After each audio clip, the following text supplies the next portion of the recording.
नमस्कार। Good morning प्यारे साथियों, कैसे हैं आप सभी। उम्मीद करती हूँ सभी प्यारे साथी एकदम मस्त शानदार जिंदाबाद जबरदस्त होंगे। मैं वर्षा आप सभी का स्वागत करती हूँ आपके अपने प्यारे परिवार रोजगार विद अंकित एप्लीकेशन पर। तो प्यारे साथियों, एलटी ग्रेड शिक्षक भर्ती में संस्कृत का जो बैच चल रहा है, इसमें साहित्य की क्लास हो रही है सुबह 10 बजे और व्याकरण की हो रही है आपकी दोपहर 1 बजे। साहित्य में शुकनासोपदेश खत्म करने के बाद नीति शतकम ग्रंथ हमारा चल रहा है।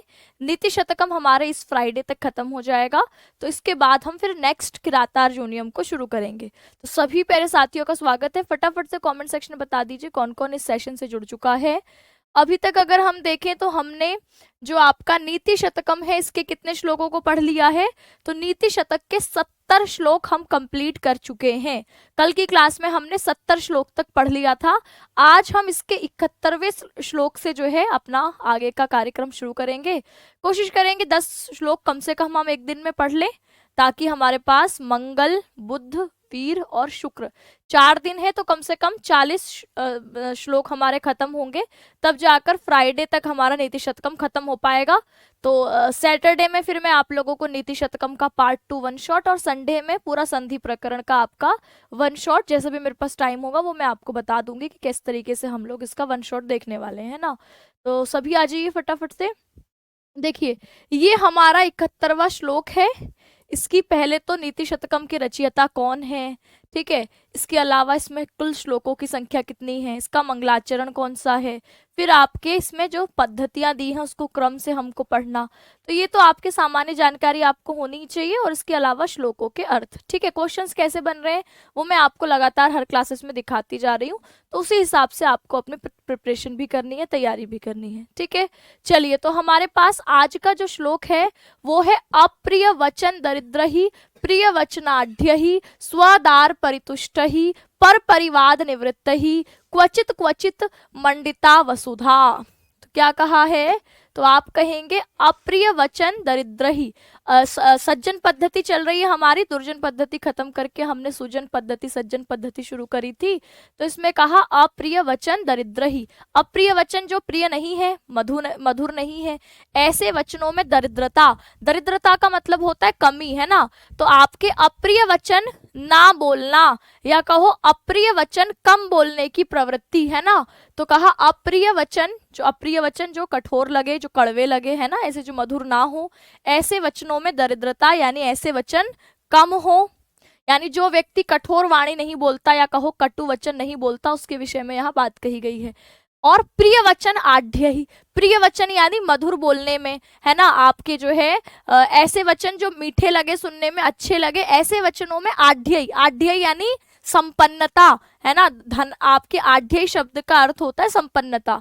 तो अप्रिय वचनों में दरिद्रता और प्रिय वचनों में आढ्य यानी संपन्नता, है ना। तो प्रिय वचनों से क्या होने वाला, जो संपन्न हो, मीठे वचन बोलने वाला हो। स्वदार परितुष्ट ही। स्वदार परितुष्ट ही यानी अपनी पत्नी से ही जो हमेशा क्या रहता हो, संतुष्ट रहता हो, उसकी नजर दूसरों की पत्नी, दूसरों की बीवी पर ना जाती हो, बल्कि अपनी ही पत्नी से संतुष्ट रहने वाला हो। फिर आगे कहा पर परिवाद निवृत्त ही। पर परिवाद, पर मतलब दूसरे, परिवाद मतलब झगड़ा, है ना, वाद विवाद। इससे निवृत्त ही यानी दूर रहने वाला, विरक्त रहने वाला, अलग रहने वाला।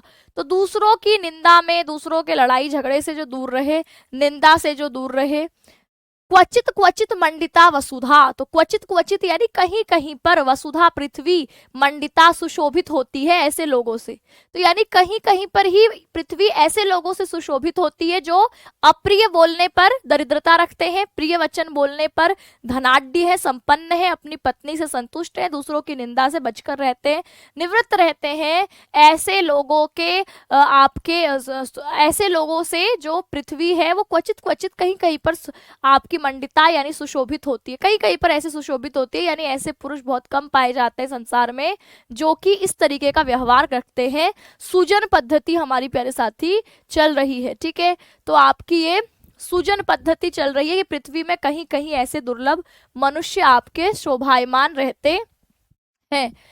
प्रिय ना लगने वाले वचनों से दरिद्र, प्रिय वचनों से धनवान, अपनी पत्नी से पूर्णतया संतुष्ट, दूसरों की निंदा से विमुख, पृथ्वी कहीं कहीं पर ही ऐसे सुशोभित होती है। यानी प्रस्तुत श्लोक में बताया गया है कि इस संसार में कई इस प्रकार के जो लोग बताए गए वो बहुत कम है। कहा अंगुली गणने, जिसको हम उंगली में ही गिन सकते हैं कि भैया इतने ही लोग हैं, है ना, जो इस प्रकार की वाणी बोलते हैं कि दूसरों को कटु ना लगे, यानी कड़वे वचन बोलने में जो क्या है, निर्धन है, दरिद्र है, और ठीक इसी प्रकार प्रिय वाणी को बोलने में संपन्न है, यानी जो बोलते हैं तो सबको अच्छा लगे।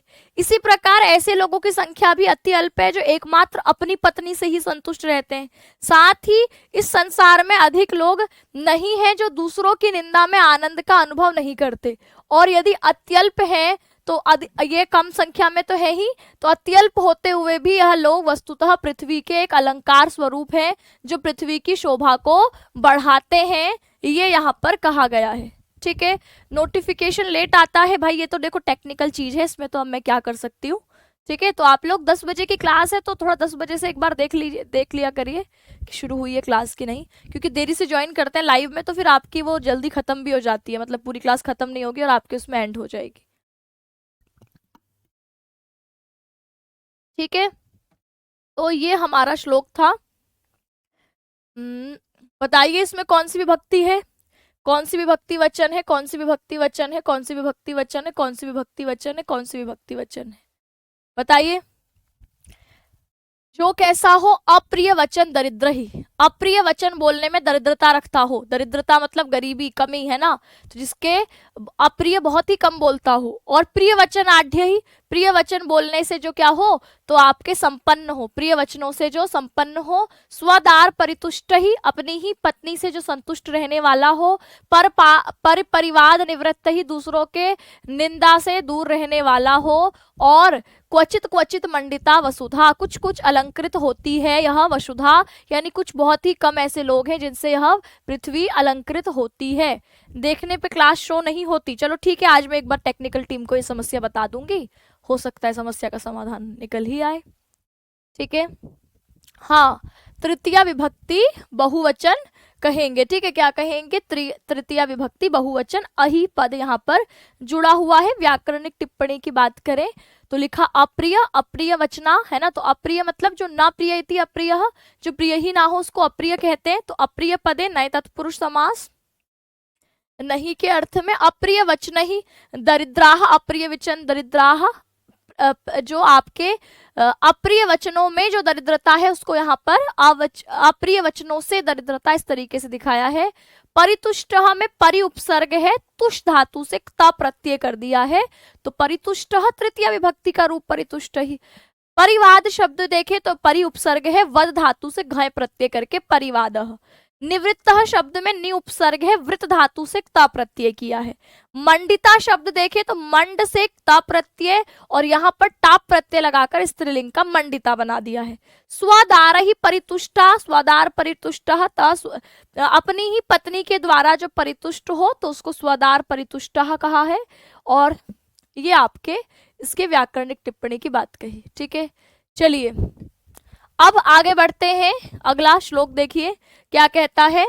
अगला श्लोक कहता है एको देवः, एको देवः केशवो वा शिवो वा, एकम मित्रम भूपति ही वा यति ही वा, एको वासहो पत्तने वा वने वा, एका नारी सुंदरी वा दरी वा।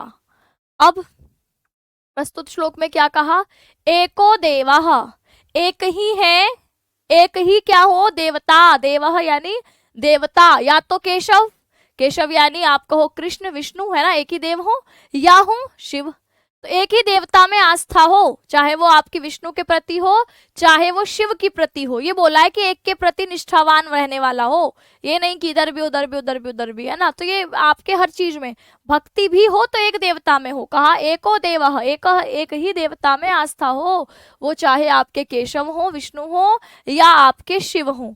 ठीक है, तो एक ही व्यक्ति को अपने श्रद्धा विश्वास को एक पर केंद्रित रखना चाहिए, एक ही देवता होने चाहिए, चाहे वो विष्णु हो चाहे वो शिव हो, यानी श्रद्धा के पात्र के रूप में आपको एक देवता को आपकी विश्वास होना चाहिए।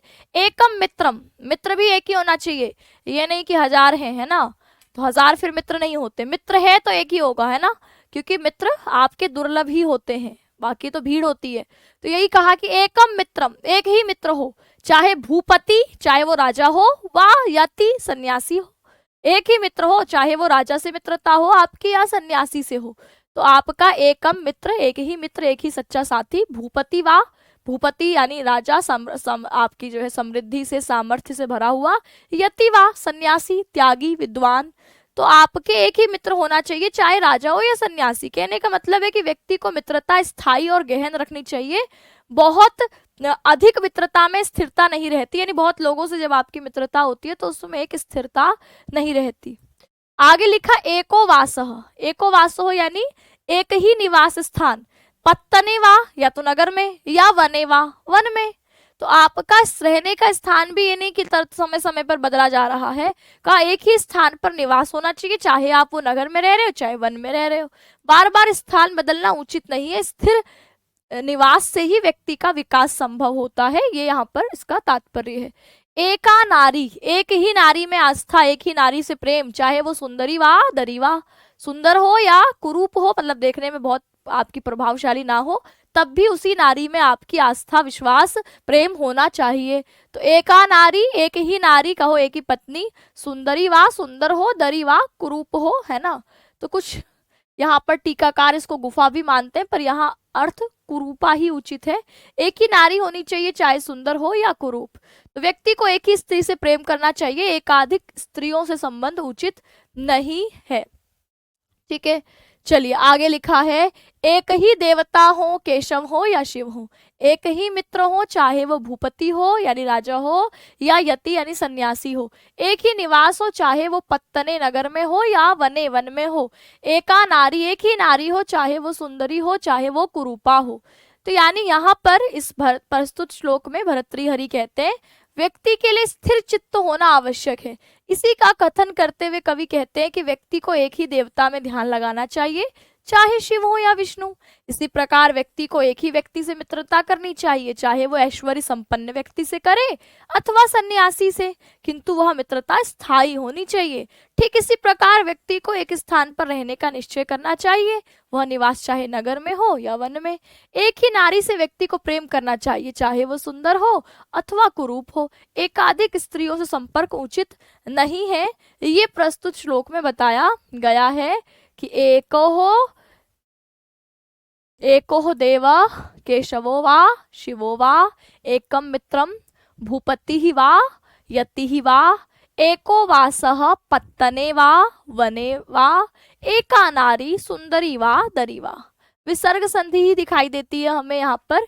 एक पद का जो विसर्ग है वो ओ बन गया है, केशवः पद का भी विसर्ग ओ बन गया है, भूपति ही में विसर्ग र बन गया है, भूपति ही और आगे है वा, फिर यति ही वा, इसमें भी विसर्ग संधि यति ही और वा। एको वासः, ये भी वही है, एक को ओ कर दिया है विसर्ग को। ठीक है, तो ये आपके कुछ व्याकरणिक टिप्पणियों पर चर्चा कर लेते हैं, फिर अगले पर बढ़ेंगे। देखिए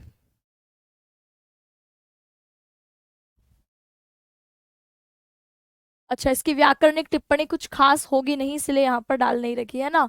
तो व्याकरणिक टिप्पणी में इसमें कुछ ऐसा खास है नहीं, यहीं पर देख लीजिए। कहीं पर विसर्ग संधि है जहाँ पर एक पद का जो विसर्ग है उसको ओ हो गया है, देवः केशवः सब प्रथमा विभक्ति के हैं, शिवः पद में भी विसर्ग को ओ हो गया है। तो ये सब विसर्ग को ओ करने वाले हैं और सब प्रथमा विभक्ति के हैं, है ना। सब प्रथमा विभक्ति, दो से अधिक पदों का संयोग भी नहीं कर रखा है कि यहाँ पर समास हो कोई। तो ये आपके सामान्य, इसमें कोई खास व्याकरणिक संधि है नहीं। वाह हर जगह अव्यय है जो या को दिखाता है। ठीक, वने पत्तने सप्तमी विभक्ति के पद हो गए कि नगर में चाहे आपके जो है वन में, है ना। तो इस तरीके से ये आपके श्लोक हो गया। अगले पर बढ़ते हैं। अगला श्लोक क्या है, देखिए ये इंपॉर्टेंट है। देखिए लिखा है त्वमेव चातक आधारो असि इति केशाम न गोचरः किम अम्बोध वरः अस्माकं कार्पण्यो उक्ति प्रतीक्षसे। बताइए क्या लिखा है, त्वम एव, त्वम यानी तुम, एव यानी ही, तुम ही, चातक आधारो असि, तुम ही चातक का आधार हो। आधार यानी चातक के जीवन का आधार हो, उसके प्राणों का आधार। असी, असी इति, बताओ कौन कौन सी संधि है यहाँ पर? इसको पद में देखो कौन कौन सी संधि है। चातक, आधारो, असी, इति। कि आप क्या हो? चातक एक पक्षी होता है। चातक पक्षी क्या करता है? तो चातक साहित्य में एक ऐसा पक्षी है जो कि जमीन से जल नहीं पीता, है ना। क्या नहीं करता? जमीन से जल नहीं पीता। ये इसको कितनी भयंकर प्यास लगी हो, प्यासा मर जाएगा, लेकिन नीचे से जो है अपनी गर्दन झुका करके जल पिए, ऐसा नहीं।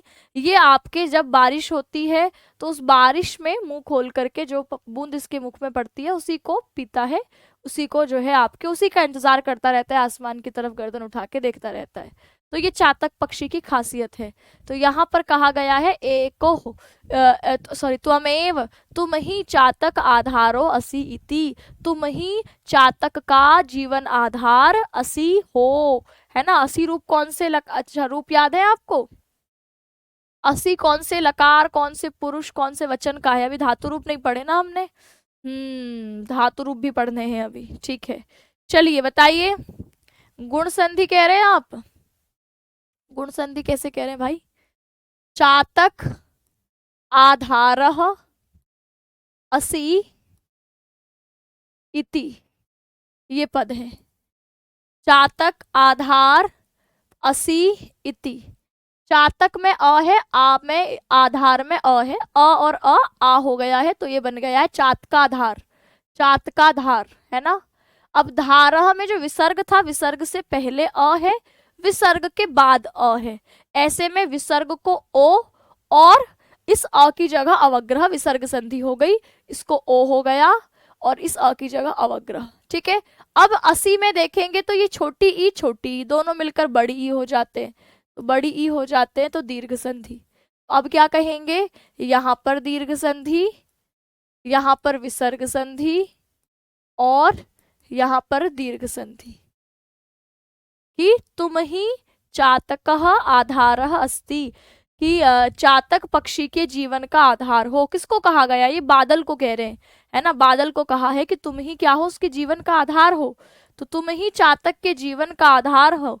आगे लिखा केशाम न गोचरः, केशाम पदे कह विभक्ति अस्ति। कल हमने पढ़े ना, ये सर्वनाम रूप पढ़े। बताइए केशाम पद में कौन सी विभक्ति और वचन है? केशाम न गोचरः, कौन है जिसको यह ज्ञात नहीं है, है ना। गोचर ही मतलब होता है आपकी दृष्टि में। किसकी दृष्टि में यह बात नहीं है कि तुम ही चातक के जीवन का आधार हो, ठीक है। तो यह किसे ज्ञात नहीं है? केशाम न गोचरहि, किसकी दृष्टि में यह नहीं है, किसको यह ज्ञात नहीं है कि त्वमेव चातकः आधारः असी इति, तुम ही चातक का आधार हो, ये आपको बताना है, ठीक है। असी पदे लट लकार, अस धातु के लट लकार के मध्यम पुरुष के एक वचन का रूप है। आज आपके सर्वनाम रूप कंप्लीट हो जाएंगे, तो फिर नेक्स्ट सेशन से मैं धातु रूप ही आपको कराने वाली हूँ, है ना। हाँ, केशाम पदे षष्ठी विभक्ति बहुवचन अस्ति, किसने बताया है? ये अमृता, ठीक है। षष्ठी बहुवचन, है ना। कल ही तो रूप पढ़े थे हमने सर्वनाम के पुल्लिंग शब्दों के। केशाम न गोचरहि, यानी किसको यह बात ज्ञात नहीं है कि त्वमेव, तुम ही चातक के क्या हो? प्राणों के आधार हो। किम अम्बोध वरम अस्माकम कार्पण्यो उक्ति प्रतीक्ष से। किम, किम अम्बोध, किम का अर्थ है क्या? अम्बोध, अम्बोध किसको बोला है? तो आप कहेंगे अम्बोध यहाँ पर बादल को बोला गया है। किम अम्बोध, किम अम्बोध वर, हे श्रेष्ठ बादल, अस्माकम हमारे लिए, कार्पण्य उक्ति, कार्पण्य होता है बिल्कुल एकदम कृपणता से, गरीबी से, है ना, एकदम आपके दीनहीन दशा से, उक्ति यानी कहना, वचन कहना, प्रतीक्षा से, प्रतीक्षा करते हो। तुम हमारे क्यों दीनहीन वचनों की प्रतीक्षा करते हो श्रेष्ठ बादल? क्या तुम नहीं जानते कि तुम ही उसके प्राणों का आधार हो? बादल को संबोधित करते हुए बात बोली गई है। आपसे कहेंगे प्रस्तुत श्लोक में किसको संबोधित किया गया है? बादल को संबोधित किया गया है कि अम्बोध वरम, हे श्रेष्ठ बादल, है ना, किम क्यों कार्पण्य उक्ति, तुम क्यों जो है आपकी कार्पण्य उक्ति यानी दीनहीन दशा की जो दीनहीन दशा में जो वचन बोले जाते हैं उसकी प्रतीक्षा से उसकी प्रतीक्षा करते हो। त्वम एव चातकः आधारः अस्ति, तुम ही तो चातक का आधार हो। किम ना गोच रही, किसको नहीं पता, ये केशाम ना गोच रही, किसको नहीं पता, किसकी दृष्टि में नहीं है यह। ठीक है, तो अम्बोधवर हे श्रेष्ठ मेघ, हे श्रेष्ठ बादल, अस्माकम हमारे वचनों की कार्पण्य उक्ति दीन वचन विनम्र वचनों की प्रतीक्षा करते हो। हे मेघ श्रेष्ठ, फिर भी तुम हमारे दीन वचनों की प्रतीक्षा क्यों करते हो।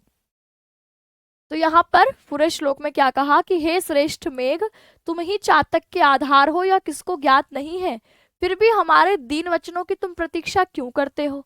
यहाँ चातक पक्षी से और बादल को ऐसे समझिए, समाज के कुछ प्रतिष्ठित धनवान लोग बादल के समान हैं, और जो समाज के जरूरतमंद लोग हैं, है ना, या आपके कहें कि थोड़े से आपके गरीब लोग हैं, वह उन लोगों को हमेशा किसकी जरूरत रहती है, भैया धनवान लोगों की, समृद्ध लोगों की जरूरत होती है ना।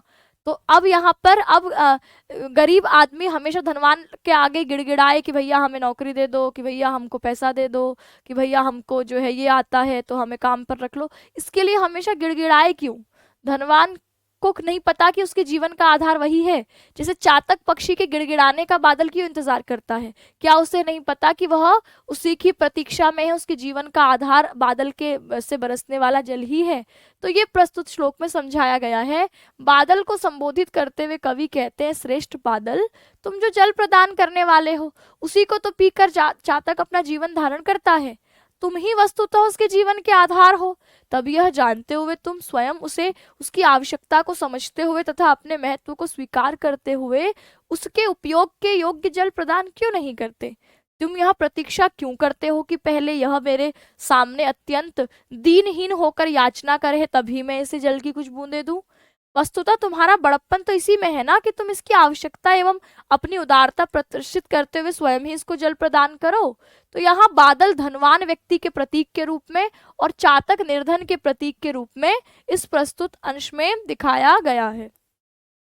चलिए, तो क्या था श्लोक, त्वम एव, इंपॉर्टेंट है ये, अभी प्रीवियस ईयर क्वेश्चन में पूछा गया है। ठीक है, कि यहाँ पर आपके किसके बारे में बात हो रही है, जैसे ये दे देगा कि कार्पण्य उक्ति प्रतीक्षा से, यह किसके संदर्भ में बोली गई है यह उक्ति।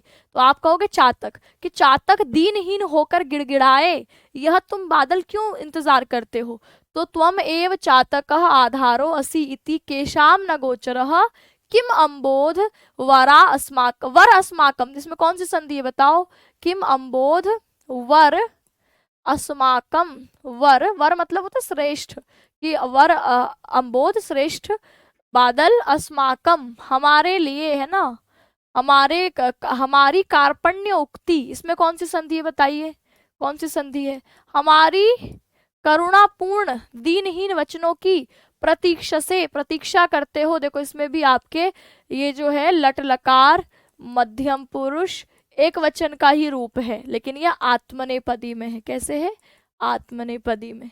ठीक, चलिए बताइए इसमें कौन सी संधि है, वर और अस्माकम में वरास्माकम लिखा है, तो वर में भी अ, अस्माकम में भी अ और अ पद में दीर्घ संधि होकर वरास्माकम, वेरी गुड, दीर्घ संधि है। और कार्पण्योक्ति पदे कह संधि अस्ति, अभिषेक बता रहे यण संधि। अभिषेक तुमने आज तक संधि का एक भी सवाल सही नहीं करा है ना, तुम जानबूझ के गलती करते हो।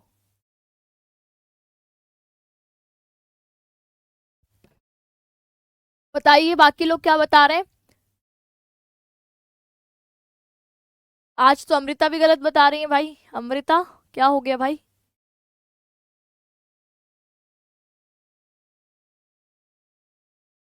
कार्पण्य उक्ति, कार्पण्य उक्ति, करुणापूर्ण जो आपकी उक्ति है, कार्पण्य उक्ति, कार्पण्य में अ है, उक्ति में अ है, अ और उ ओ, तो क्या हो गया कार्पण्योक्ति। चलिए, तो यहाँ पर अंभ ददाति इति अम्बोधः, मतलब अंभ मतलब होता है जल, इसके पीछे द लगा दिया, अंभ ददाति जो जल देता है, अर्थात अम्बोधः बादल, है ना। अम्बोधेसु वरः इति सप्तमी तत्पुरुष, अम्बोदेषु वरः, बादलों में जो श्रेष्ठ है। चातकस्य आधारः, चातक का जो आधार है, तो चातकस्य आधारः पदे षष्ठी तत्पुरुष समास है। कृपणस्य भावः, कृपणता का भाव, तो कार्पण्यम शब्द बना, तो ये आपका कार्पण्यम शब्द में षष्ठी तत्पुरुष, और कार्पण्य शब्द में कृपण शब्द से श्यय प्रत्यय करके कार्पण्य शब्द बनाए। गावः चरन्ति अस्मिन्, गोचरः, और वचः धातु से तीन प्रत्यय करके उक्ति ही। ठीक, चलिए आगे अब शुरू होती है परोपकार पद्धति। कौन सी शुरू हो रही है? परोपकार पद्धति। इससे पहले आपने क्या क्या पढ़ लिया अभी तक? तो आपने मूर्ख निंदा पढ़ ली है, सबसे पहली पद्धति मूर्ख निंदा, फिर विद्वत पद्धति आपने पढ़ी, फिर मान शौर्य पद्धति देखी, मान शौर्य पद्धति, मान शौर्य के बाद हमारी अर्थ पद्धति, अर्थ पद्धति के बाद दुर्जन पद्धति, फिर सुजन पद्धति या कहो सज्जन पद्धति।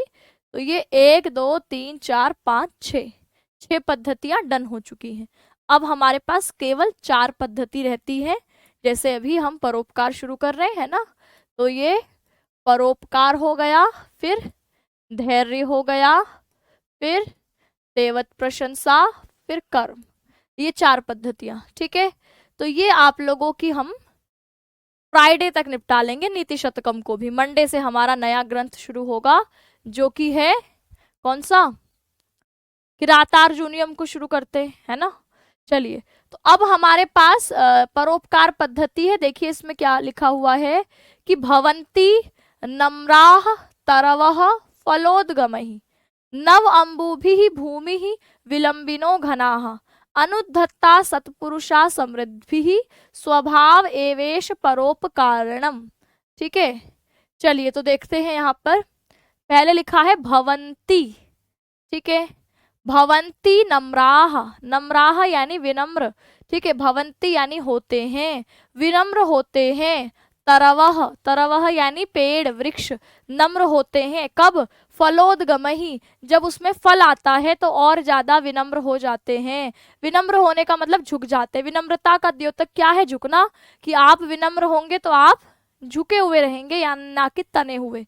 तो पेड़ों पर फल जैसे आते हैं तो पेड़ झुक जाते हैं, तो ऐसा बताया है कि पेड़ों पर फल लगने से वह जैसे झुक जाते हैं, ऐसे विनम्र व्यक्ति भी समृद्धि आने पर क्या हो जाते हैं? झुके हुए रहते हैं, विनम्रता और आ जाती है।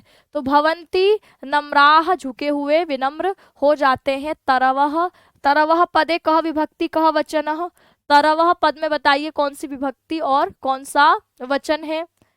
आगे क्या लिखा है? फलोद्गमहि, फलों के आने से, पेड़ फलों के आने से क्या हो जाते हैं? विनम्र हो जाते हैं, झुक जाते हैं। तो यहाँ पर तरवः पद में कौन सी विभक्ति है? फलोद्गमहि पद में कौन सी विभक्ति, कौन सा वचन है, ये बताइए। तब तक मैं आगे बढ़ती हूँ।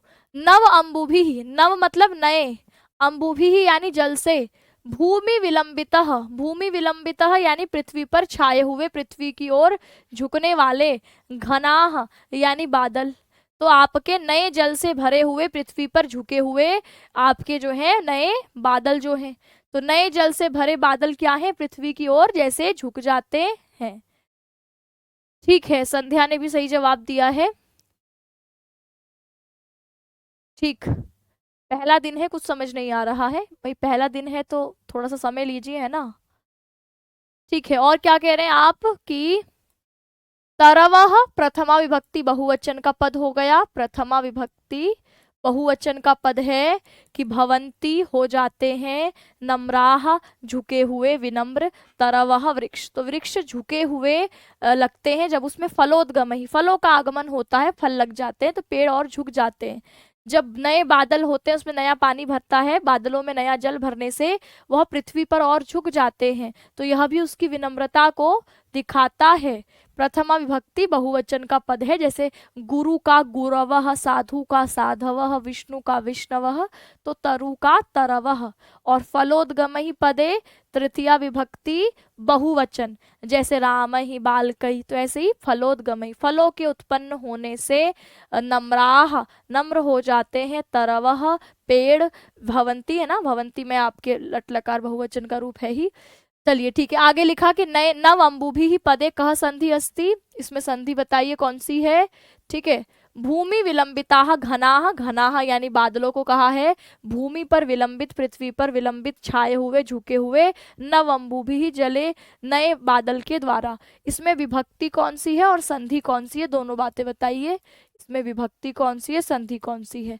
अनुद्धता, अनुद्धता यानी अहंकार रहित, अभिमान रहित क्या हो जाते हैं, सत्पुरुषाः, सज्जन पुरुष, समृद्धिः, समृद्धि के द्वारा। तो जो सज्जन पुरुष हैं वह क्या हो जाते हैं, तो कहोगे समृद्धि के द्वारा अनुद्धता हो जाते हैं, अहंकार रहित हो जाते हैं। समृद्धिः पदे अपि कौन सी विभक्ति है ये आपको बताना है। तो जो सज्जन पुरुष होंगे, सत्पुरुष, सत्पुरुष यहाँ सज्जनों को बोला है कि सज्जन पुरुष समृद्धि, समृद्धि के द्वारा अनुद्धता, अहंकार रहित हो जाते हैं। नव अंबुभिः पद में देखेंगे तो नव मतलब नया और अंबुभिः, अंबुभिः मतलब आपकी तृतीय विभक्ति बहुवचन का पद है ये, और यहाँ पर अ और आ होकर नवाम्बुभिः हो गया है, नवाम्बुभिः आपको दिख रहा है। तो यहाँ पर आप कहेंगे दीर्घ संधि है, कौन सी है, दीर्घ संधि, क्योंकि नव का अ और अंबुभिः का अ मिलकर के आ हो गया है। ठीक, और ये आपने बिल्कुल सही बताया, तृतीया है। समृद्धिः पदे अपि, तृतीया बहुवचन, समृद्धि के द्वारा सत्पुरुष, सज्जन लोग अनुद्धता, अहंकार रहित हो जाते हैं। स्वभाव, इस पद में बताइए आपके, यहाँ पर बताइए कौन सी विभक्ति है, मतलब कौन सी संधि है। स्वभाव, इसमें संधि बताइए। स्वभाव परोपकारी नाम, इस पद में कौन सी विभक्ति है, संधि और यहाँ पर विभक्ति। स्वभाव ऐसा ही होता है परोपकारियों का, परोपकार पद्धति चल रही है, तो आपके क्या कहेंगे कि जो परोपकार पद्धति है उसके बारे में कहा कि परोपकारियों का स्वभाव ऐसा ही होता है। बताइए, आप बच्चों की तरह मत करिए कि भैया हमारा नाम लीजिए, हमारा कमेंट आता है या नहीं आता है बताइए। सबके कमेंट्स दिख रहे हैं, सबका नाम मैं नहीं लूंगी क्लास में, ठीक है। तो बच्चों की तरह हमारा नाम लीजिए, हमारा कमेंट आ रहा है नहीं आ रहा, पढ़ाई में ध्यान होना चाहिए आपका, कि इसमें होना चाहिए कि भाई हमारा कमेंट पढ़ो एक बार। चलिए बताइए यहाँ पर क्या होगा। वृद्धि संधि बता रही है डिम्पी, अभिषेक भी वृद्धि बता रहे हैं। ठीक है, अभिषेक का पहली बार क्लास में सही जवाब आया है। क्या होगा, एव एष, है ना, एव एष, इस प्रकार एष, वैसे यहाँ पर है ना, एव एष परोपकारी नाम, कि ऐसा ही स्वभाव होता है परोपकारी नाम। परोपकारी नाम में देखो नाम है अंत में, षष्ठी बहुवचन, परोपकारियों का स्वभाव ऐसा ही होता है। जैसे यहाँ पर फल जो है जब पेड़ पर लगते हैं तो पेड़ और अधिक झुक जाते हैं, जब नया जल बादलों में आता है तो बादल और अधिक झुक जाते हैं, जब आपके जो समृद्ध लोग हैं उनके पास समृद्धि के द्वारा वो और अधिक विनम्र हो जाते हैं। तो स्वभाव एव एष परोपकारी नाम, तो इस प्रकार का स्वभाव हो जाता है किसका, परोपकारियों का। यह तो परोपकारियों का स्वभाव ही हो जाता है, परोपकारियों का स्वाभाविक गुण ही है कि वह और अधिक झुके हुए रहते हैं। तो पेड़ फलों के आने से विनम्र होते हैं, झुक जाते हैं। बादल नए जलों से और अधिक पृथ्वी पर विलंबित हो जाते हैं, आश्रित हो जाते हैं, झुक जाते हैं। सज्जन संपन्नता से अहंकार रहित हो जाता है, और यह तो परोपकारियों का स्वभाव ही है। ये आपके प्रस्तुत श्लोक में कहा था कि भवन्ति नम्राः तरवः फलोद्गमहि नव अंबुभिः भूमिः विलंबितो घनाः अनुद्धताः सत्पुरुषा समृद्धिः स्वभाव एव एष परोपकारिणाम, कि आपके जो भवंती हो जाते हैं नम्राः।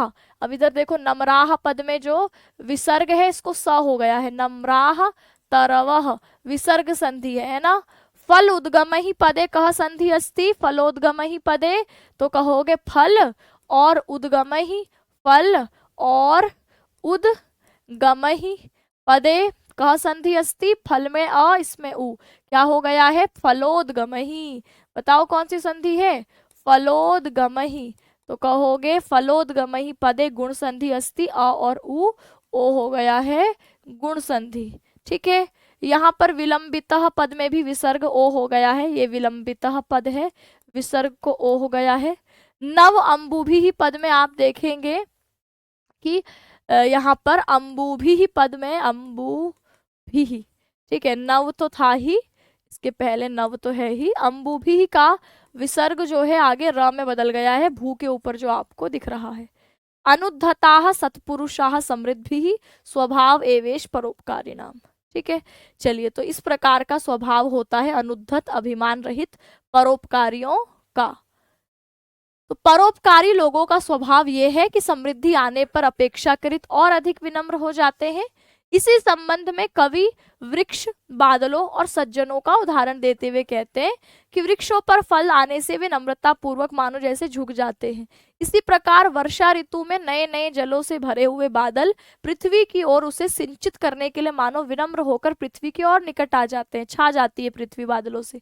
यह भी समृद्धि होने पर उनके नम्र स्वभाव के कारण ही है। ठीक इसी प्रकार सज्जन स्वभाव के लोग, यदि उनके पास धन धान्य ऐश्वर्य संपत्तियां आती हैं, तो वह उनका व्यवहार अपने सेवकों, मित्रों आदि के प्रति अधिक विनम्र हो जाता है। अब यहाँ पर कुछ व्याकरणिक टिप्पणियों पर बात कर लेते हैं। तो यहाँ पर लिखा है फलानाम उद्गमः, फलों का उद्गम, तो षष्ठी तत्पुरुष समास है। उद्गम शब्द में देखेंगे उत उपसर्ग है, गम धातु से घय प्रत्यय करके उद्गमः बना है ना। चैनम में आपके जो है यहाँ पर नम में आपके र लगा करके यहाँ पर प्रथमा विभक्ति बहुवचन का है, नम्राह। ठीक है, न उद्धताः, न उद्धताः इति अनुद्धताः, जो उद्धत नहीं है उसको यहाँ पर नए तत्पुरुष समास कहा। फिर आपके लिखा उत उपसर्ग हन धातु से त प्रत्यय किया, उद्धतः। परेशान उपकारः, ठीक है, तो आप कहेंगे दूसरों के प्रति उपकार करना, षष्ठी तत्पुरुष है। परोपकार में इन्हीं प्रत्यय करके परोपकारी, और परोपकारी षष्ठी विभक्ति बहुवचन का परोपकारी नाम। अर्थ बताया, तो अर्थ आपने सुना नहीं आरती क्लास में, नवानी अंबुनी, नवा अंबुनी तय, आपके जो नए पानी से घिरे हुए हैं, तो नव पद विशेषण पद है अंबु पानी का, इसीलिए कर्मधारय समास है। और यहाँ पर आप देखेंगे समृद्धि में सम उपसर्ग है, रिद धातु से तीन प्रत्यय करके समृद्धि रूप है। ठीक, तो पूरे का अर्थ क्या है? पूरे का अर्थ है कि जो पेड़ हैं वो और अधिक झुक जाते हैं फलों के आगमन से, नए पानी से भूमि पर विलंबित हो जाते हैं, झुक जाते हैं घनाह बादल, अभिमान रहित हो जाते हैं समृद्धि से सज्जन लोग, और स्वभाव ऐसा ही होता है परोपकारी नाम, परोपकारियों का। प्रत्यय जब पढ़ेंगे तब समझ में आएंगे, अभी मैं यहाँ प्रत्यय एक्सप्लेन नहीं करूंगी, बस सुनते हुए चलिए। ठीक है, प्रत्यय जब पढ़ेंगे तो वहां डिटेल में डिस्कस करेंगे। जैसे अभी मैं आपको शब्द रूप पढ़ा चुकी हूँ, तो मैं शब्द रूप पर डिस्कस करती हूँ। इससे पहले मैंने जब तक शब्द रूप नहीं पढ़ाया था, मैं शब्द रूप की क्लास में बात ही नहीं करती थी। तो उस बात को आप समझिए कि अगर व्याकरण का टॉपिक है तो वो व्याकरण में ही आपके जो है हम लोग पढ़ेंगे व्याकरण को, है ना। संधि पर बात हो चुकी है, यहाँ आपके प्रत्यय पर बात हो चुकी है, तो उसको हम लोग क्लास में नहीं डिस्कस कर रहे हैं, उसको हम अलग से जो है वहां पर डिस्कस करेंगे प्रत्यय को, जब प्रत्यय टॉपिक पढ़ रहे होंगे। अब देखिए यहाँ पर अगला श्लोक क्या है। अगला श्लोक कहता है श्रोत्रम श्रुतेन एव न कुंडलेन दानेन पाणी न तु कंकणेन विभाति कायः करुणा पराणाम परोपकार ही न तु चंदनेन। परोपकार के महत्व को इसमें भी बताया गया है कि श्रोत्रम, श्रोत्रम होते हैं आपके कान, श्रुतेन एव, श्रुतेन एव श्रवण से ही, कौन सी संधि है, तो जो आपके कान है वो श्रवण से ही, कौन से श्रवण से, शास्त्र आदि के श्रवण से ही, ना कुंडलेन, नहीं कुंडलों से। यानी इसका अर्थ है कि आप कहेंगे कि जो कान है वह किससे शोभा देते हैं, तो आपके कान कुंडलों से शोभा नहीं देते कि आपने सुंदर सुंदर कुंडल कान में धारण कर लिए तो आपके कान सुंदर लग रहे हैं। कहा कानों की शोभा है आपके शास्त्र आदि का श्रवण करना। तो श्रोत्रम श्रुतेन एव, आपके जो श्रोत्र हैं, श्रुतेन यानी श्रवण से, शास्त्र आदि के श्रवण करने से ही, ना कुंडलेन, नहीं कुंडल से। हाँ, तो आप क्या कहेंगे,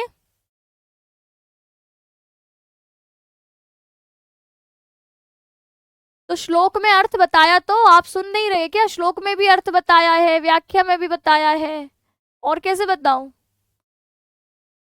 आप कहेंगे श्रुतेन पद में, श्रुतेन पद में एव हम जोड़ देंगे, तो श्रुतेन का अ और यहाँ पर ए, ये कौन सी संधि हो जाती है, वृद्धि रेची सूत्र से वृद्धि, डबल मात्रा वाला आई आ जाता है, तो आपको क्या दिखता है, ये श्रुते श्रुत न है ना, श्रुते श्रुते नेव है ना। तो ये आपके क्या होगा, वृद्धि रेची सूत्र से वृद्धि संधि कि कानों की शोभा शास्त्र आदि के श्रवण से है, ना कुंडलेन, नहीं कुंडलों से। दानेन तृतीय विभक्ति है सब में, देखो ये तृतीय विभक्ति का पद है कि श्रुतेन सुनने से है ना, आपके कुंडलेन तृतीया है, जैसे रामेण बालकेन, तो ऐसे ही यहाँ पर तृतीया है, ऐसे दानेन में भी तृतीया है। दान से पाणी यानी हाथ, पाणी नह है ना, पाणी नह यानी जो आपके हाथ है उनकी शोभा, पाणी ही ना तू कंकणेन, कंकण होता है कंगन से, हाथों की शोभा ना तू कंकणेन, कंकण से नहीं है, आपके जो कंगन है उससे नहीं है, दानेन दान से है, हाथों की सुंदरता दान करने से है, ना कि कंगन से। तो दानेन पाणी ही ना तू कंकणेन, हाथ की शोभा दान देने से है, ना कि कंकण यानी कंगन पहनने से। पाणी ही न, पाणी न तू कंकणेन, विसर्ग को र हो गया है। विभाति कायः, विभाति चमकती है, कायः शरीर, शरीर जो है वो कब चमकता है, शोभा देता है। करुणा पराणाम, करुणा पराणाम पदे कौन सी संधि है बताओ, दूसरों के प्रति जब आप करुणापूर्ण व्यवहार करते हो तो इससे आपकी कायः शरीर की विभाति शोभा बढ़ती है, चमकता है आपका शरीर। तो आपके क्या लिखा कि विभाति कायः चमक देती है, कायः जो शरीर है, करुणा पराणाम, पराणाम दूसरों के प्रति करुणापूर्ण व्यवहार करने पर जो काया है शरीर है वो शोभा देती है।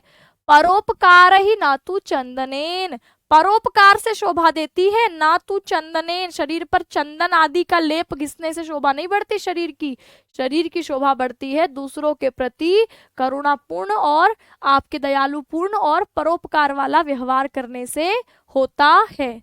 ठीक है, तो शरीर दूसरों की भलाई से ही शोभा पाता है, चंदन से नहीं। तो इस पूरे में क्या कहा कि कान शास्त्र श्रवण से शोभा पाते हैं, कुंडल से नहीं। हाथ दान से शोभा पाते हैं, कंगन से नहीं। दयावान लोगों का शरीर परोपकार से सुशोभित होता है, चंदन से नहीं। तो इस पूरे का अर्थ क्या हो गया कि श्रोत्रम श्रुतेन एव ना कुंडलेन, कानों की शोभा शास्त्र आदि के श्रवण से ही, ना कि कुंडल कानों के कुंडलों से है। दानेन पाणी, आपके दान देने से पाणी यानी हाथ की शोभा है, ना तू कंकणेन, ना कि कंगन पहनने से। विभाति चमकती है, प्रकाशित होती है, सुशोभित होती है, कायः शरीर की आपका सुशोभित होता है, प्रकाशित होता है। करुणा पराणाम दूसरों के प्रति करुणापूर्ण व्यवहार करने को, परोपकार ही और परोपकार से, ना तू चंदनेन चंदन आदि से नहीं। दानेन पदे तृतीया दान से होता है, कंकणेन ना तृतीया विभक्ति, कुंडलेन पद में तृतीया, श्रुतेन पद में तृतीया। ठीक है, परोपकार ही तृतीया बहुवचन, चंदनेन पदे तृतीया अस्ति, ये शब्द रूप पहचानो अब। ठीक है, और करुणा पराणाम तो क्या कहेंगे, करुणा दूसरों के प्रति पराणाम, षष्ठी विभक्ति बहुवचन का पद है, करुणा पराणाम दूसरों के प्रति करुणापूर्ण व्यवहार होने को आपके जो है, और परोपकार ही और परोपकार से ही। ठीक है, करुणापूर्ण व्यवहार के परोपकार से ही, ना तू चंदनेन चंदन आदि से शोभा नहीं बढ़ती। तो प्रस्तुत श्लोक में परोपकार का महत्व, जैसे ऊपर वाले श्लोक में भी परोपकार के ही महत्व को बताया कि सज्जनों का स्वभाव ही ऐसा होता है, तो यहाँ पर भी उसी परोपकार के महत्व को बताया गया है कि सामान्य व्यक्ति कानों की शोभा बढ़ाने के लिए कुंडल आदि धारण करता है, किंतु कवि यहाँ पर क्या कहते हैं कि कानों के लिए शास्त्रों के श्रवण को ही सबसे सुंदर और महत्वपूर्ण आभूषण बताते हैं।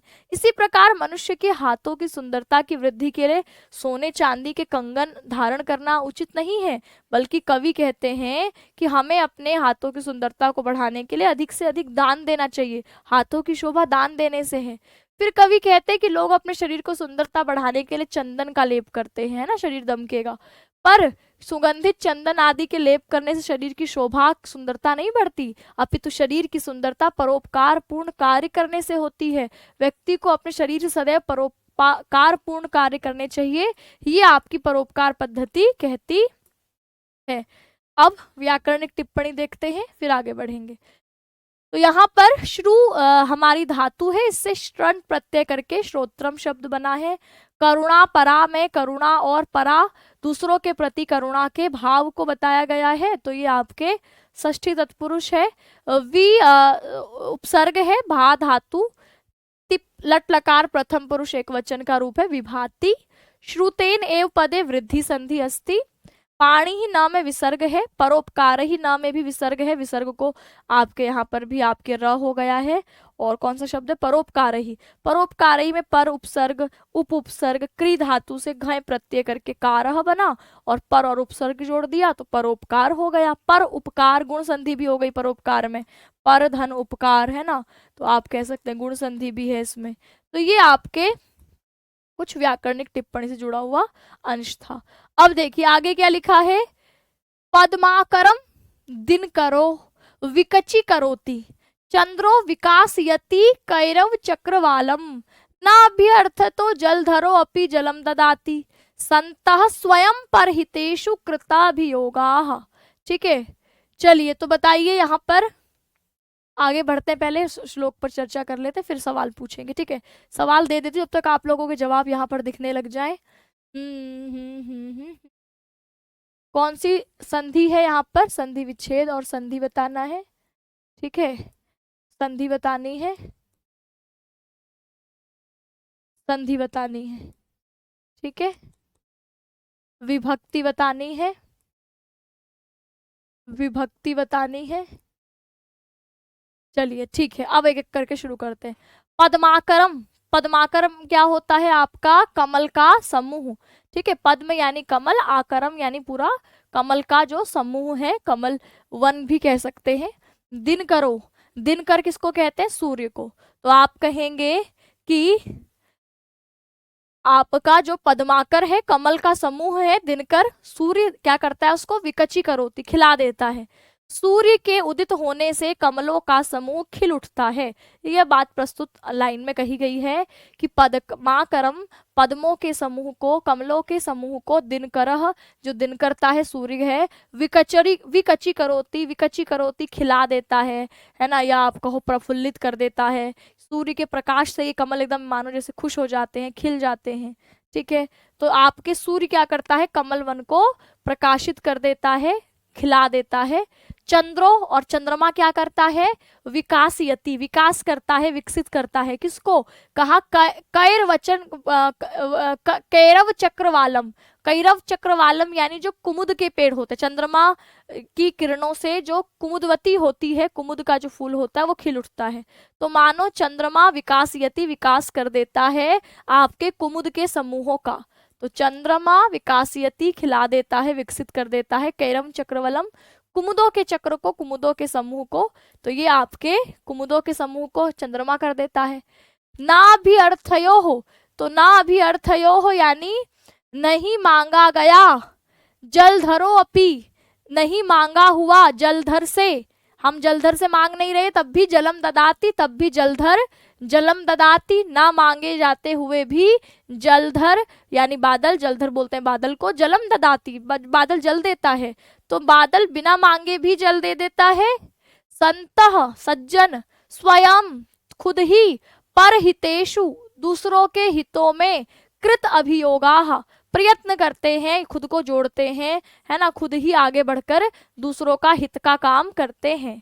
तो ये बात प्रस्तुत श्लोक में बताई कि जैसे दिनकर कमल के समूह को खुद ही खिला देता है, जैसे चंद्रमा कुमुदनी के समूह को खिला देता है, जैसे बादल बिना मांगे भी जल दे देता है, ऐसे संत लोग स्वयं दूसरों के हितों में कृत अभियोगः प्रयत्नशील रहते हैं, खुद ही अपने आप को उन कार्यों में नियोजित करते हैं।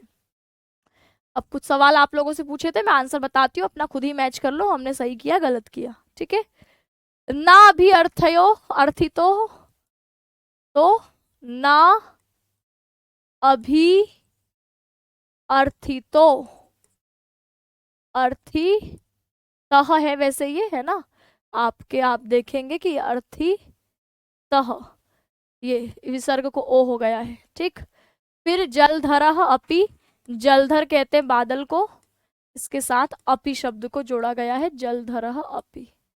कृत अभियोगः, ये पद क्या है हमारा, कृत और अभियोगः परहितेषु पदे सप्तमी बहुवचन अस्ति, सप्तमी विभक्ति बहुवचन अस्ति। ठीक है, चलिए तो न और अभी पदे कह संधि अस्ति, न में अ है, अभी में अ है, अ और आ, तो नाभि हो गया, ये क्या हो गया, नाभि। अब नाभि के बाद ई के बाद दूसरा स्वर है तो ई को हटाएंगे, ई की जगह य, तो ई की जगह य आया तो ये भ हो गया आधा, इसकी जगह य से आगे आपने जोड़ दिया तो ये हो गया नाभि अर्थितः। तो यानी पहले न और अभी पदे दीर्घ संधि अस्ति, फिर अभी और अर्थितः पद में यण संधि अस्ति। जलधरः अपि, विसर्ग से पहले भी अ है, विसर्ग के बाद भी अ है, ओ हो गया है, विसर्ग संधि है ये, विसर्ग को ओ होना। ठीक, फिर हम देखें आगे, तो कृत अभियोग में कृत अ है, अभी में अ है, तो अ और आ हो गया है, कृताभियोग। तो इस पद में भी आपके दीर्घ संधि आप बोलते हैं, दीर्घ संधि। ठीक है, चलिए मैच कर लीजिए आपने कितना सही किया कितना गलत किया। पूरे श्लोक का अर्थ देखेंगे। पद्माकरम, कमल के समूह को, दिनकरः, जो दिनकर है सूर्य है, विकची करोति, प्रफुल्लित कर देता है, खिला देता है। चंद्रः, चंद्रमा क्या करता है, विकासयति, विकसित कर देता है, खिला देता है। कैरव चक्रवलम, कुमुदवती के चक्रों को, समूह को। ना अभी अर्थ तो नहीं, अभी अर्थित करने पर, नहीं मांगने पर भी। जलधरः अपि, जलधर बादल भी, जलम ददाति, जल दे देता है। संतः, संत भी, स्वयं परहितेषु, स्वयं ही दूसरों के हितों में। कृत अभियोगः, प्रयत्नशील होते हैं, काम करने वाले होते हैं, या खुद अपने आप को वहां जो है मदद करने के लिए आगे बढ़ने वाले होते हैं। सूर्य कमल समूह को विकसित करता है, चंद्रमा कुमुदों के समूह को खिलाता है, बादल भी बिना मांगे ही जल दे देता है। सज्जन लोग स्वयं दूसरों के हित में प्रयास करने वाले होते हैं। की व्याख्या, सज्जन बिना किसी प्रेरणा के स्वयं ही दूसरों का हित करने के कार्यों में खुद ही प्रयत्नशील रहते हैं। इस बात को 3 उदाहरण देकर कवि ने यहाँ समझाया है कि जो सत्पुरुष हैं उनका स्वभाव ही है कि वो दूसरों के लिए स्वयं ही कार्य करते हैं। जैसे सूर्य को कोई कमल वन को प्रफुल्लित करने, खिलाने के लिए नहीं कहता, लेकिन वो खुद ही उन्हें प्रसन्न करने का प्रयास रोज करता है। ऐसे चंद्रमा को भी कोई नहीं कहता कि भैया कुमुदों के वन को विकसित करो, लेकिन वह भी करता है, क्योंकि परोपकार चंद्रमा का स्वभाव है। ठीक इसी प्रकार बादल भी बिना मांगे संपूर्ण संसार को जल प्रदान कर देता है। ठीक है, तो ये आपका अगला श्लोक था। ठीक, अब यहाँ पर हम इसके आगे व्याकरणिक टिप्पणी देखें तो दिनम करोति इति दिनकरः, जो दिन को करता है, दिन को करने वाला दिनकर हो गया।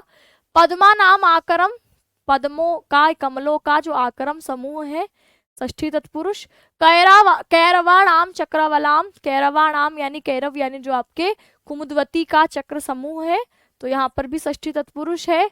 और विकासयति में आप देखेंगे कि वी उपसर्ग कास धातु के लट लकार प्रथम पुरुष एक वचन का रूप है। जलम धरती इति जलधरः, जल को जो धारण करे जलधर। ठीक है, अभी उपसर्ग अर्थ और त प्रत्यय करके यहाँ पर अभी अर्थितः पद बना है। और कृत अभियोगः, तय कृत अभियोगः, प्रयत्नशील सज्जनों के लिए आया है, इसलिए बहुव्रीहि समास यहाँ पर कहते हैं। ठीक है, अभियोगः पदे, अभी उपसर्ग में युज धातु से घय प्रत्यय करके अभियोगः, और न अभ्यर्थितः जलधरः अपि। ठीक है, दीर्घ संधि कहाँ पर बताई है। ठीक है,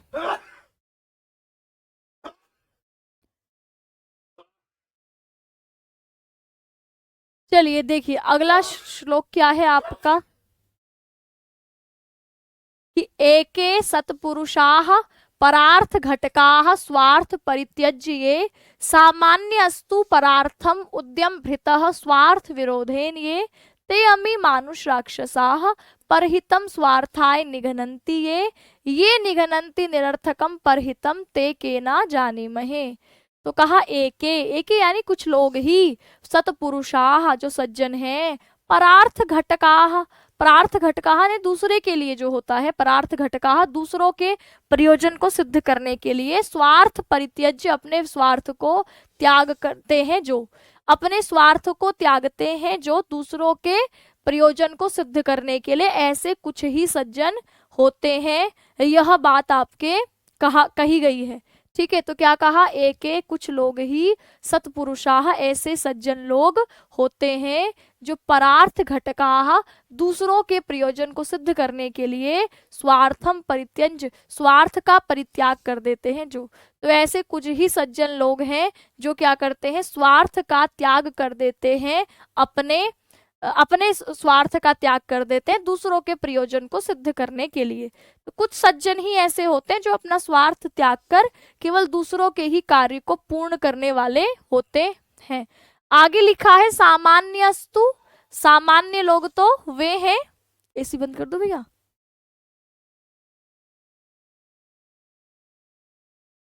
चलिए अब देखिए लिखा है सामान्यस्तु, सामान्यस्तु यानी सामान्य तो वे लोग हैं जो परार्थम उद्यम भृतः, तो परार्थम उद्यम भृतः यानी दूसरों को, दूसरे के कार्य करने के लिए जो प्रयत्नशील तो रहते हैं। कब, लेकिन जब स्वार्थ अविरोधेन, ये जब उनके स्वार्थ का विरोध ना हो रहा हो। तो कुछ लोग तो ऐसे हैं जो अपने स्वार्थ को छोड़कर दूसरों की मदद करने के लिए आगे बढ़ते हैं, दूसरों का प्रयोजन सिद्ध करने के लिए आगे बढ़ते हैं। कुछ सामान्य प्रवृत्ति के लोग कैसे होते हैं कि परार्थम उद्यम भृतः, दूसरों के अर्थ को सिद्ध करने के लिए आगे जाते हैं, प्रयत्नशील रहते हैं, लेकिन कब, जब स्वार्थ अविरोधेन, ये जब उनके स्वार्थ से उनका विरोध नहीं होता। और जो लोग केवल तभी दूसरों का हित करते हैं जब उससे उनके अपने स्वार्थ का कोई विरोध ना हो, वे तो सामान्य लोग ही कहलाते हैं। ते अमी, और ते अमी वे सब मानुष राक्षसाः, ये सब तो मानुष, मनुष्य के रूप में राक्षस ही हैं। कौन, परहितम, दूसरों के हित को, स्वार्थाय, स्वार्थ के लिए, निघनन्ति ते, ये भी प्रीवियस ईयर में क्वेश्चन में आया है कि वे तो मनुष्य के रूप में राक्षस ही हैं जो परहितम स्वार्थाय, परहितम यानी दूसरों के हित को, स्वार्थाय स्वार्थ के लिए, निघनन्ति नष्ट कर देते हैं, है ना, दूसरे के हित को क्या कर देते हैं, अपने स्वार्थ के लिए नष्ट कर देते हैं, हानि पहुंचाते हैं। ये तो मनुष्य के रूप में वे लोग अपने स्वार्थ के लिए दूसरों के हित को नष्ट कर देते हैं, ये तो मनुष्य रूपी राक्षस ही हैं। ये निघनन्ति जो नष्ट कर देते हैं, निरर्थकम, निरर्थक को, परहितम मतलब बिना कारण के ही, बिना उसके ही, परहितम दूसरों के परहित को, दूसरों के हित को नष्ट कर देते हैं। ते के ना जानी महे, इनके तो अब क्या ही कहें इनके बारे में, हम तो इनको जानते ही नहीं कि भैया ये ऐसे कौन लोग हैं जो अपना कोई फायदा नहीं भी है तब भी दूसरों के फायदे को नष्ट करने में लगे रहते हैं। ठीक, तो किंतु जो लोग बिना प्रयोजन के दूसरों के हित को नष्ट करते हैं कौन है, हम इनको नहीं जानते, मतलब ऐसे कहाँ से आ जाते हैं ऐसे लोग, ये आपके कहना चाह रहे हैं। अच्छा, इसमें एक आप बताओ ये पद में कौन सी विभक्ति और कौन सा वचन है। ठीक है, ठीक, और कौन सा चीजें पढ़ी है आपने इसमें, इस पद में संधि बताओ। ठीक है, ते अमी मानुष राक्षसाः, इस पद में बताओ कौन सी संधि है। परहितम स्वार्थाय, स्वार्थाय पदे कह विभक्ति ही, कौन सी विभक्ति है। और निरर्थकम परहितम के ना जानी महे। देखिए अब पूरे श्लोक का अर्थ देखिए, एके सत्पुरुषाः, कुछ ही सज्जन लोग, परार्थ घटकाः, दूसरों के प्रयोजन को सिद्ध करने में प्रयत्नशील, स्वार्थ परित्यज्य, अपने स्वार्थ का परित्याग करते हैं जो अपने स्वार्थ का परित्याग करके दूसरों के हित में प्रयत्नशील रहते हैं, ऐसे कुछ ही सत्पुरुष, सज्जन पुरुष हैं। सामान्य अस्तु, इसमें भी बताना है कौन सी संधि है। सामान्य लोग तो परार्थम उद्यम भृत, दूसरों के हित में उद्यत रहते हैं, कब, स्वार्थ अविरोधे नहीं, जब उनके स्वार्थ का विरोध उनसे नहीं हो रहा होता, यानी अपना कोई नुकसान नहीं हो रहा तो दूसरों की मदद कर देते हैं, सामान्य लोग हैं।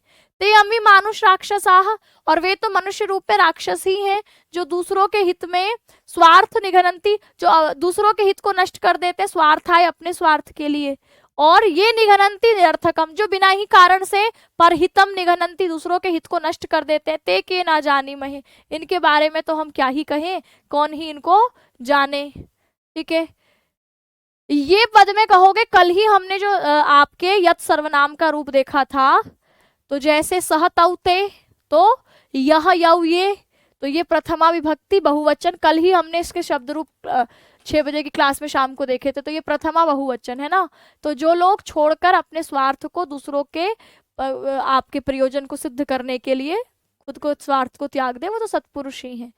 ते अमी पदे पूर्व रूप संधि अस्ति। ते पद में देखो ए है, उसके बाद अमी पद में ह्रस्व अ आ रहा है, तो पूर्व रूप होकर इस अ की जगह अवग्रह चिन्ह। पूर्व रूप संधि है। स्वार्थाय पदे, स्वार्थ के लिए, चतुर्थी विभक्ति अस्ति। जैसे रामाय ऐसे स्वार्थाय, स्वार्थ के लिए। ठीक है, चलिए तो अब यहाँ पर आप कहेंगे दोनों में दीर्घ संधि है। स्वार्थ विरोधेन पदे दीर्घ संधि अस्ति, स्वार्थ और अविरोधेन। तो स्वार्थ का अ और विरोधेन अविरोधेन का अ मिलकर आ हो गया, इसलिए स्वार्था विरोधेन लिखा है। तो यहाँ पर दीर्घ संधि हुई है, स्वार्थ धन अविरोधेन। सामान्य अस्तु पदे अपि दीर्घ संधि अस्ति।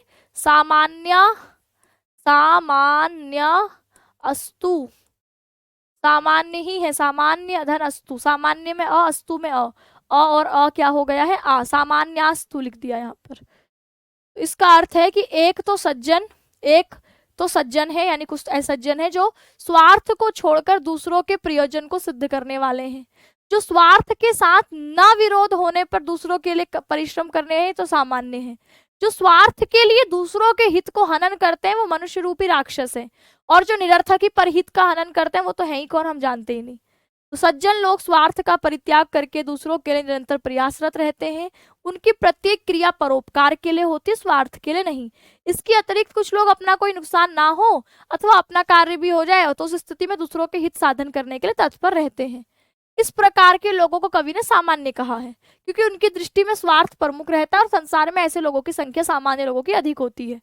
और किंतु इसके साथ साथ संसार में कुछ ऐसे लोग हैं जो अपने हित साधने के लिए दूसरों के हितों की हानि करने में भी नहीं चूकते।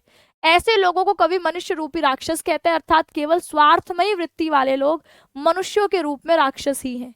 इन तीन प्रकार के लोगों को सज्जन, सामान्य और मनुष्य रूपी राक्षस का कथन करने से बाद एक चौथे प्रकार की श्रेणी है, जिसमें कवि कहते हैं कि सबके विपरीत इस संसार में कुछ लोग ऐसे भी हैं जो बिना मतलब के है ना, जो बिना व्यर्थ ही परहित का, दूसरों के फायदे का हनन करते हैं, नष्ट करते हैं, अर्थात दूसरों का काम बिगाड़ते हैं, उन्हें नुकसान पहुंचाते हैं। इसमें उनको आनंद आता है, यद्यपि उनके नुकसान से उनका अपना कोई लाभ नहीं है। पर अंत में कवि कहते हैं इस प्रकार की प्रवृत्ति लोगों को क्या ही नाम दे, है ना, हम तो इनको जानते ही नहीं, ये तो हमारी समझ में आते ही नहीं कि इनकी ऐसी प्रवृत्ति कैसी है। इस प्रकार की वृत्ति लोगों के लिए निकृष्टता नाम की भी कोई चीज नहीं बनी।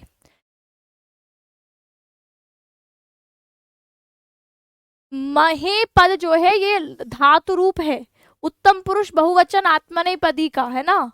ये जो आप ये बोल रहे हैं ना जानी महे, ये जो जानी मह है ये आपके ते इते अंते से इथे द्वे ए वहे महे, उत्तम पुरुष बहुवचन का रूप है कि इनको तो हम जानते ही नहीं। ज्ञा धातु है, इसमें आत्मनेपदी का रूप है। ठीक है, धातु रूप पढ़ेंगे तब समझेंगे उधर।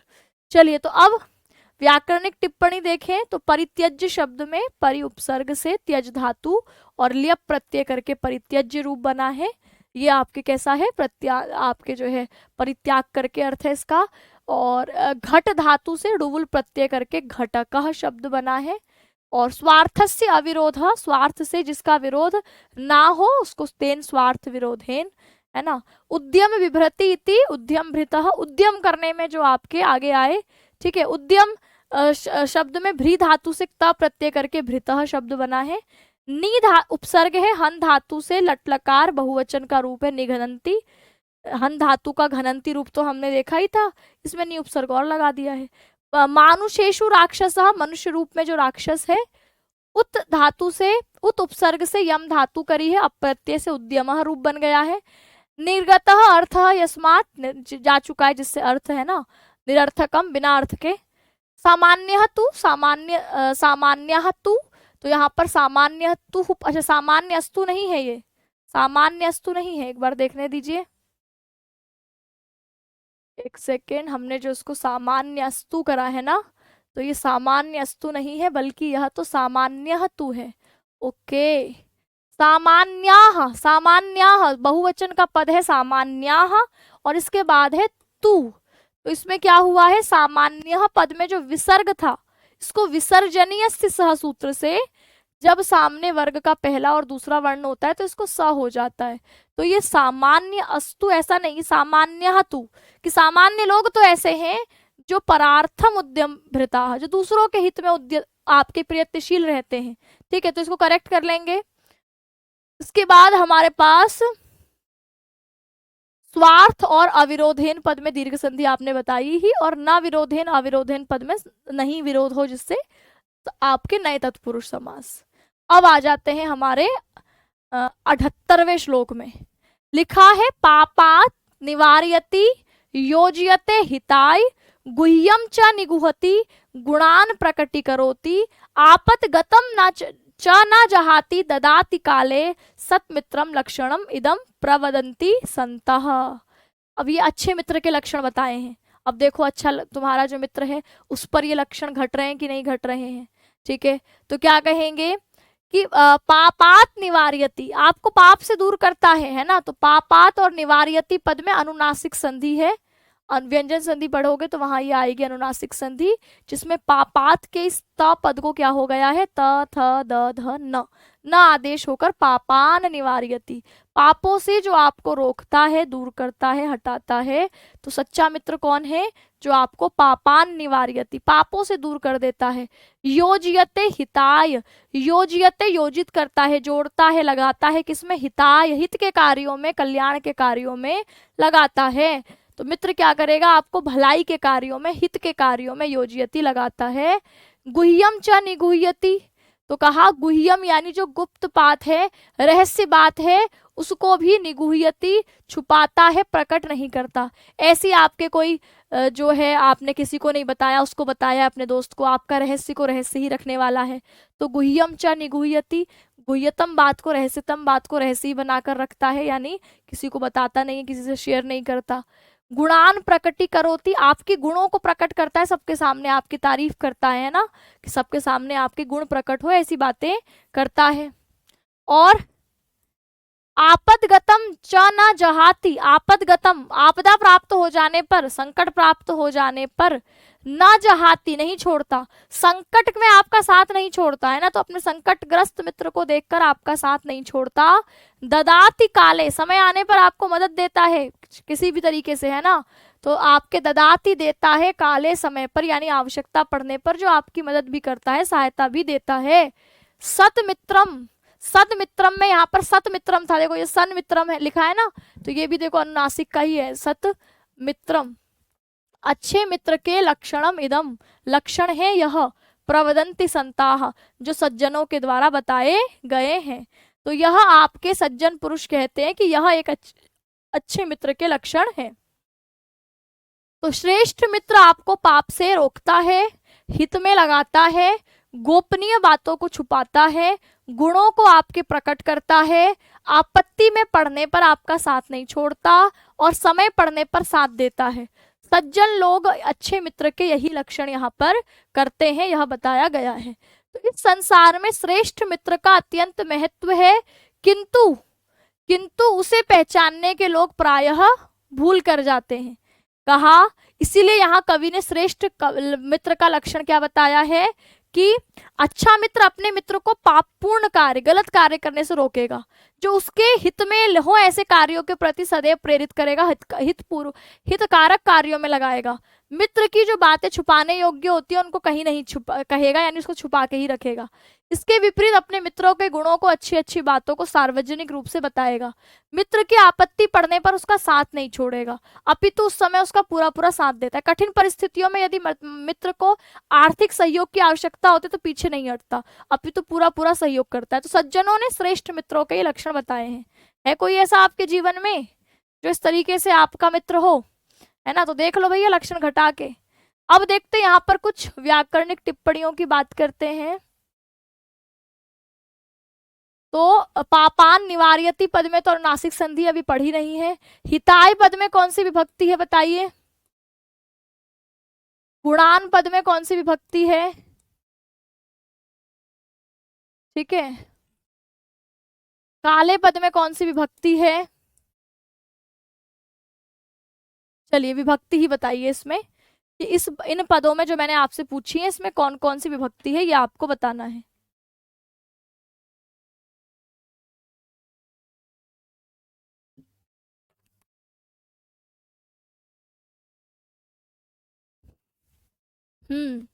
संध्या ने बताया सबसे पहले। हिताय पदे चतुर्थी विभक्ति एक वचन, है ना। और गुणान पद में आन लगा हुआ है, द्वितीय विभक्ति बहुवचन, जैसे रामान बालकान, ऐसे गुणान। काले पद में समय आने पर सप्तमी विभक्ति एक वचन, जैसे रामे, जैसे कृष्णे, तो काल का सप्तमी काले, सप्तमी विभक्ति एक वचन, है ना। मैच कर लीजिए कितने किसने सही सोचा था किसने गलत सोचा था। व्याकरणिक टिप्पणी में कुछ बात करें तो जैसे निवार्यति पद में नि उपसर्ग है, व्री धातु से, लट लकार प्रथम पुरुष एक वचन का रूप है। नि उपसर्ग गुह्य धातु से क्यप प्रत्यय करके निगुह्यम शब्द बना है। आपके निगुह्यति है तो यहाँ पर गुह धातु का लट लकार प्रथम पुरुष एक वचन का रूप है, नि उपसर्ग आगे जोड़ दिया है। प्रकटीकरोति में आप देखेंगे कि प्रकट शब्द से च्वी प्रत्यय से आपके कृति जोड़ा गया है, तो ये प्रकटीकरोति रूप बना है, यानी क्री धातु का लट लकार प्रथम पुरुष एक वचन का रूप करोति हो गया, और करोति के पीछे आपके प्रकटी जोड़ा है, तो ये प्रकट शब्द से च्वी प्रत्यय करके प्रकटी जोड़ दिया, है ना। क्री धातु का लट लकार का रूप हो गया करोति। निवार्यति में आपके पापात निवार्यति, तो यहाँ पर व्यंजन वापदांतस्य पद से पापात के त को न हो गया है, व्यंजन संधि है। प्र उपसर्ग वद धातु से लट लकार प्रथम पुरुष बहु आपके एक वचन का रूप है प्रवदति। ठीक, चलिए अब आगे ये हमारा कौन सा नंबर का श्लोक है, 79 है।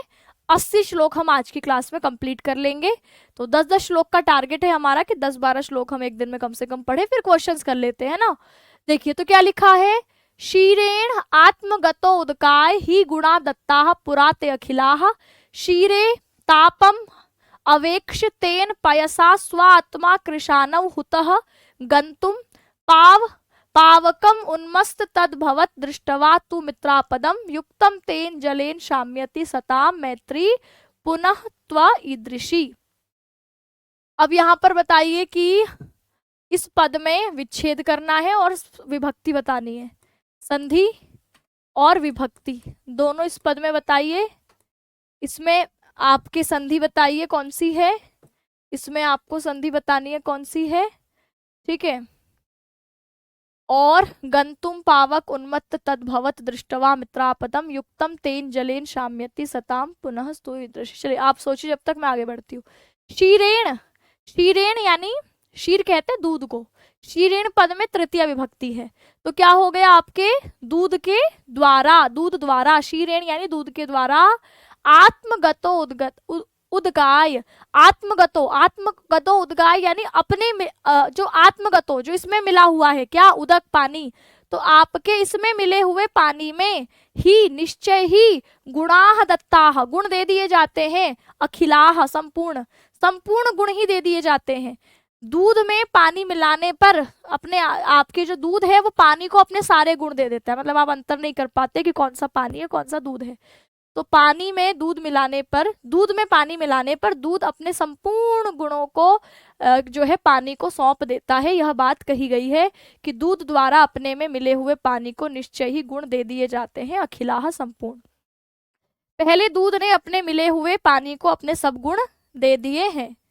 क्षीरे तापम, क्षीरे मतलब दूध को, ताप यानी उबाल, ताप दे करके, तेन पयसा उस पानी ने स्व आत्म होता स्वयं को आहूत ही कर दिया है।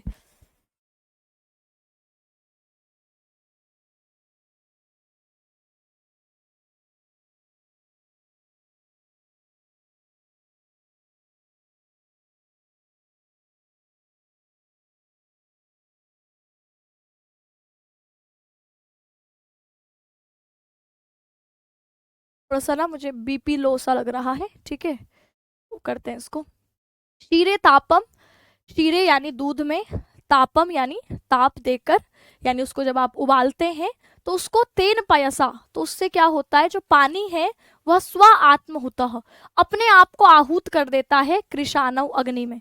जब आप दूध उबालते हैं तो मानो जैसे जो पानी है वो अपने आप को अग्नि में आहूत कर देता है, ठीक है। तो कहा कि जब आप दूध को पानी को दूध में मिलाते हैं तो मानो जैसे आपका जो दूध है वो अपने सारे गुणों को सौंप देता है, किसको, पानी को। फिर कहा कि क्षीरे तापम, जब आप उस दूध को ताप देते हैं, उबालते हैं, तो अवक्षेप अवेक्ष यानी आपके देखकर आप देखो, तेन पैसा, उसमें से जो पानी है वह स्व आत्मा अपने आप को कृशानव हुतः, अग्नि को आहूत कर देता है। ठीक है, अग्नि को सौंप देता है। मैं इसको यहीं तक रखती हूँ आज, ठीक है, इससे आगे मेरे से हो नहीं पा रहा, तो थोड़ा सा मुझे बीपी लो लग रहा है। ठीक है, मैं यहीं तक रखती हूँ इसको, कल हम यहीं से आगे कंटिन्यू करेंगे। ठीक है, कौन सा श्लोक है ये आपका? श्लोक नंबर है 89। ठीक है, तो 89 तक रखते हैं, कल कब करवाती हूँ मैं इसको आगे कंटिन्यू। इस सेशन को यहीं एंड करूँगी। सभी साथियों को नमस्कार, धन्यवाद।